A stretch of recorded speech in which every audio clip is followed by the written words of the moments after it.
বাবা, যা জিনিসের দাম বেড়ে গেছে, আটার দাম, ময়দার দাম প্রচুর বেড়ে গেছে। এত যদি দাম বেড়ে যায়, বাজার মূল্য কি করে মাল তুলবে ছোটখাটো দোকানে? টেনশন খুব। ময়দা কত করে? ময়দা ময়দা 50 টাকা কেজি। বাবা, তাহলে রিফাইন তেল কত করে কেজি? রিফাইন তেল 190 টাকা কেজি। তাহলে আলু কত করে কেজি আর ডিম কত করে পিস? বাবা, তুমি সব দাম জিজ্ঞেস করছো, কি ব্যাপার? আলু যাচ্ছে তোমার 50 টাকা কেজি আর ডিম 10 টাকা পিস। ভাবছিলাম ঘরে পরোটা বানাবো, থাক আর নেবো না। আরে চলে যাচ্ছ কেন? কি সমস্যাটা তো বলবে আমাকে, কি হলো তোমার?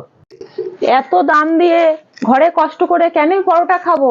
তার থেকে রাজুদার দোকানে যাব, 30 টাকা 3টে পরোটা, আনলিমিটেড তরকারি, একটা সেদ্ধ ডিম, এক টুকরো পেঁয়াজ আর একটা কাঁচা লঙ্কা। ওইখানেই 30 টাকা দিয়ে খেয়ে আসবো।